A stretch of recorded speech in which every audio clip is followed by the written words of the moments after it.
Bienvenidos, yo soy el profesor Arturo Chiquini y estoy aquí para crear lazos, uniones y coincidencias a favor de la educación.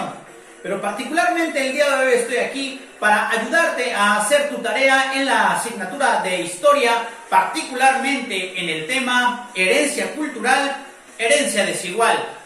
Mis queridos estudiantes, felicitar a todos aquellos que ya han enviado sus evidencias a través de las diversas plataformas de comunicación que tienen con un servidor. Recordar que la tarea del programa Aprende en Casa la estamos haciendo en estos videos y el día de hoy te voy a dar las respuestas a las interrogantes que se hacen de aquel lado. Pues bien, sin más preámbulo, vámonos directamente a la frase del día. La frase dice así: cualquiera que haya luchado con la pobreza sabe lo extremadamente caro que es ser pobre. Cualquiera que haya luchado con la pobreza sabe lo extremadamente caro que es ser pobre. Y pues lógicamente ligado al título del día de hoy, te voy a pedir el favor que anotes. El título es Herencia Cultural, Herencia Desigual. Mis queridos estudiantes, hablemos del mestizaje.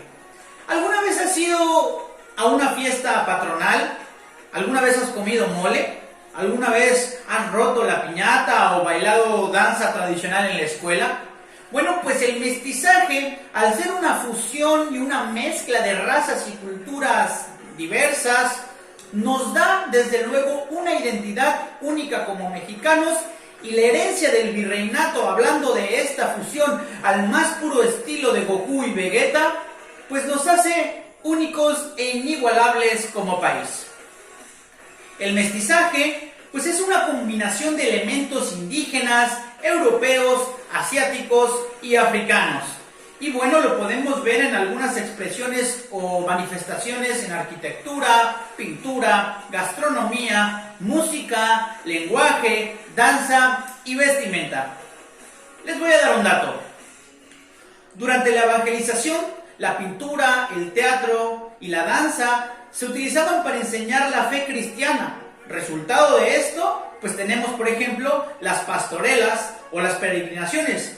Y también algo muy interesante, como fiesta católica en un inicio, el carnaval. Pero en la época virreinal tiene un origen católico y ahí es donde se permitían las danzas prehispánicas y africanas. Sí, el carnaval. Hablemos del carnaval de Veracruz, esa festividad que nos identifica como jarochos y que se llena de gente celebrando de todas maneras. ¿Alguna vez has ido al carnaval de Veracruz? Pues bien, hablemos también ahora de la herencia de los continentes hacia nuestro territorio. Por ejemplo, herencia asiática. En nuestro país, pues podemos consumir el mango, el tamarindo, los paliacates, las piñatas, las especies, el papalote o el propio rebozo, aunque no lo creas, tiene origen asiático.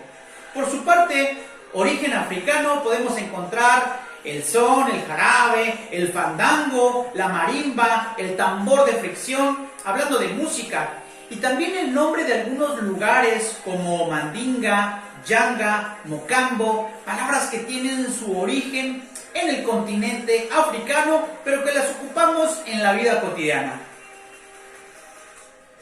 Muchachos, la gastronomía. Hablando de hierbas, chile, frijol, maíz, son precisamente de origen prehispánico o indígena, pero combinado con las carnes europeas y especies asiáticos y africanos, podemos encontrar platillos muy diversos. Te voy a preguntar, ¿qué tal? ¿Ya desayunaron? ¿Ya comieron? Porque con esta información probablemente despierten su apetito. ¿Qué me dirían si les digo que los tamales, el pozole, los michiotes, el mole, los chiles en nogada, los buñuelos, los bizcochos, los mazapanes, el jamoncillo, el arroz con leche y la cajeta son solo algunos de los sabores y olores de la cocina mexicana, pero también son una fusión o una mezcla con las especies tanto europeas como asiáticas y africanas? Esto nos da una identidad como país y nos hace tener la cocina más deliciosa de todo el globo terráqueo. Por otro lado, hablemos y cambiemos de tema, mis queridos estudiantes, hablemos de la desigualdad. Hablar de la desigualdad nos orilla estrechamente a hablar de la pobreza. Sí, la pobreza. La pobreza es cuando pides un peso a todos tus compañeros del salón para completarte para los chicharrones. Cuando pides 2 pesos a todos los jovencillos de primera y de secundaria para completarte para el camión y no irte a patín a tu casa. La pobreza, muchachos. Y ya hablando en serio, es un problema social muy grave en nuestro país, pues las cifras que les voy a dar a continuación son meramente alarmantes.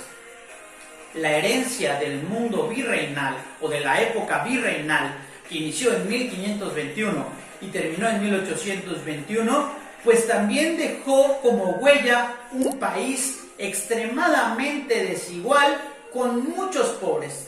Se podría decir que este es el inicio de lo que hasta nuestros días sigue vigente como problema social.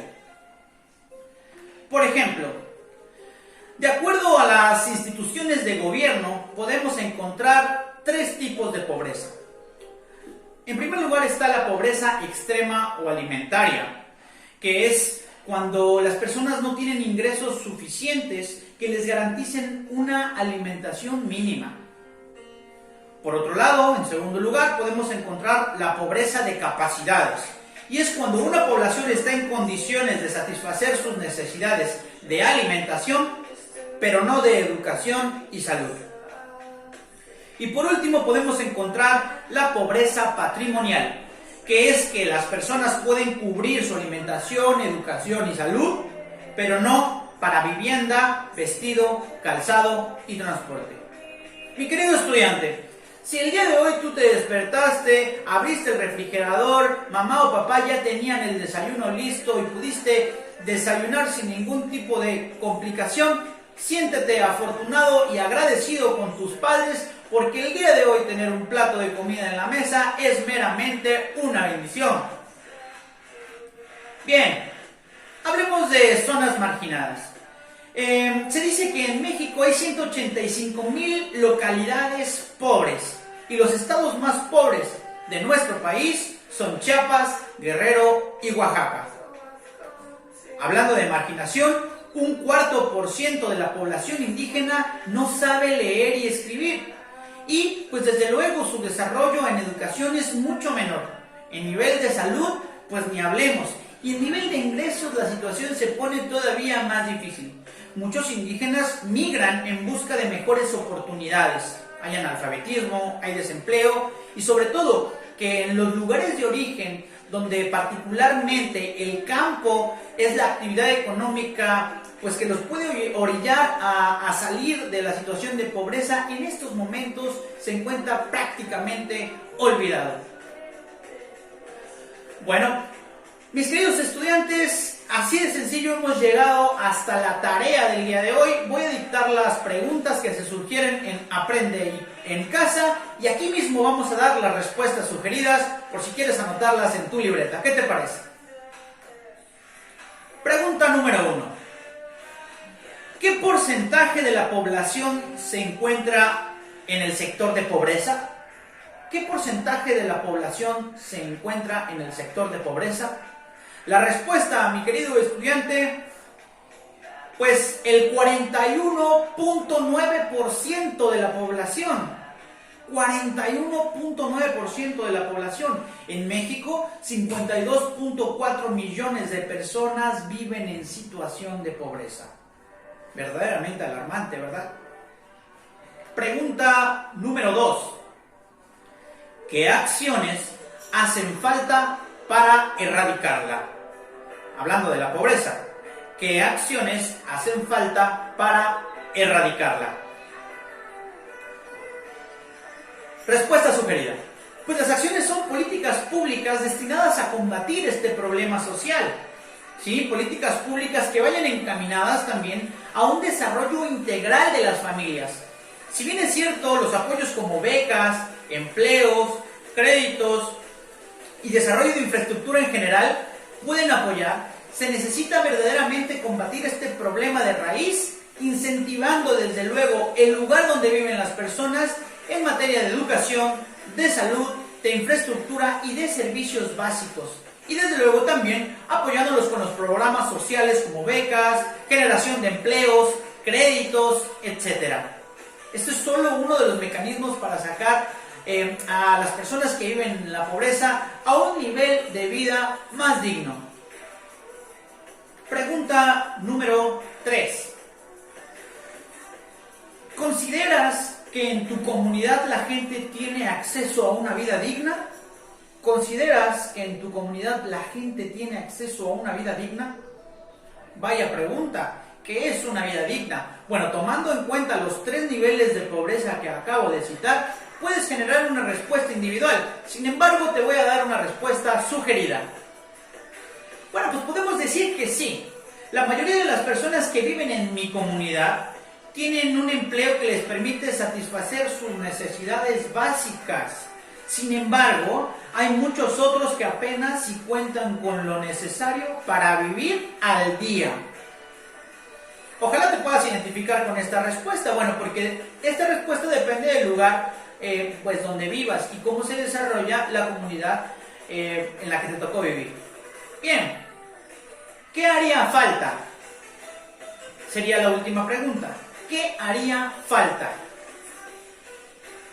Pues bueno, sueldos competitivos como respuesta sugerida, incentivar la educación, fomentar el empleo y desde luego crear políticas públicas y problemas sociales que ataquen la pobreza desde la raíz. Y la raíz, mi querido estudiante, desde un enfoque individual, creo que es fomentando la educación.